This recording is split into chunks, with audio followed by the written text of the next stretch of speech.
The Two Rivers was born from first the availability of the space. We found that the location we are in was being auctioned, and having discussed in the meeting, we decided we are going to bid for it. As an investor in real estate in the city, some of the challenges we've suffered are challenges of planning, challenges of lack of adequate infrastructural services. So we understood enough to understand that there was a need. And so we saw an opportunity to create a business in addressing the challenges that existed. And that was the concept of Two Rivers development.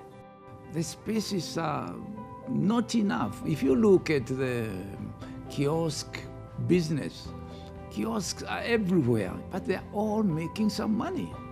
What we're doing when we develop a mall is put 1,000, 10,000 kiosks in one space. It really just make it easier for the affluent society to go and shop with the ease. The availability of the space helped us to plan and to imagine big, because in proximity of the city, there is nowhere you could get this kind of land. We looked at the location also, and we realized that on that side of the city, it was not well served.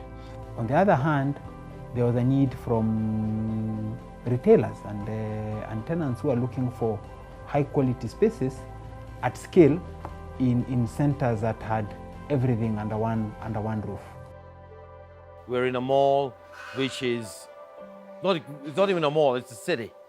So it's completely iconic, it's completely different from anything we're in currently. We are in a good place. I think Two Rivers has done a fantastic job, you know. It's a place not only for us, Novo Coffee, but for everybody to visit and see, you know. When the vision of Two Rivers was presented to me, the very first thought was really not in Kenya. This can't be happening in Kenya. And I really didn't believe that this was actually something that could possibly be done in Kenya. But as the vision was presented further, it became very clear that this was a very serious group. The vision of Centum, the vision from the board was actually a very serious and tangible, and they had put together a lot of things in place in the background, even before beginning to communicate to the consultants and the technical people what they wanted to do.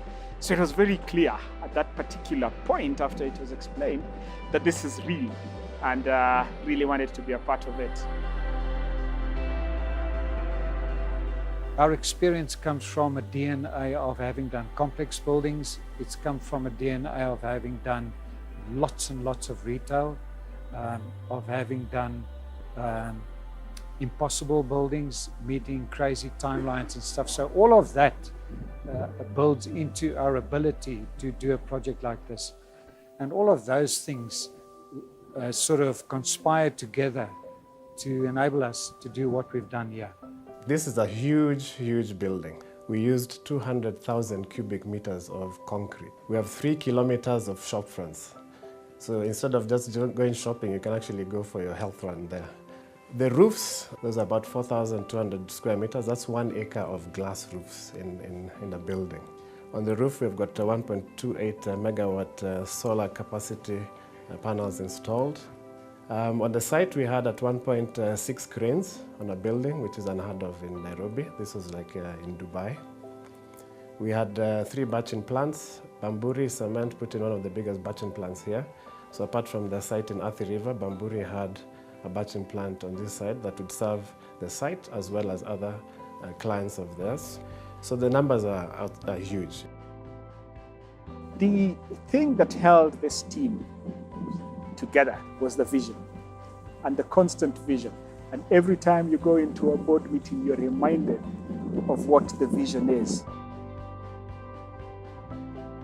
A uniqueness on this project for me personally is being in the industry for 25 years. It's a personal challenge in that the team from Athena are all very young. I found it very interesting actually managing the team and actually imparting my knowledge, but the one guiding light that I've had on the project is the actual enthusiasm. One of our golden rules at Centum is no great business was built by working Monday to Friday, 8 to 5 with a 1-hour lunch break. Two Rivers has pushed us. We are constantly at Two Rivers. There's always a team that's working there. It's pushed us beyond our wildest imaginations. It's pushed us in terms of not just time, but also just putting this all together. It's also pushed us to have an uncompromising standard for quality. The tenants have been expecting it. We know our customers at Two Rivers are going to be expecting it as well, and we don't want to disappoint them. So it's really pushed us to think about every single detail, putting everything together and making sure that we are getting it right. This particular project was a big project, very, very challenging. It's a project that we didn't know it would take a lot of our time. I had to give up playing golf myself. For 3 years I never played golf because on Saturday and Sunday I was busy working, planning, design, whatever it took. So I got very involved in what we are doing. I focused on Two Rivers, and now maybe after Two Rivers I can go back and finish my house. For me, some of the lessons I've learned is you cannot over-prepare, is to really take your time to do the preparation up front, not to rush to site, to make sure that you've really covered all your bases. So that is something I believe we are now well prepared to do because we built relationships today that we did not have when we began. I was driven in creating something that was a top experience like no other. One of my dreams in the Two Rivers is bringing the feelings of Times Square in New York. That is my dream. I continue to try to achieve it, and I'm sure one of these days we're going to achieve it. Times Square never sleeps. You can go to Times Square any time of the night and day. So why not in Kenya?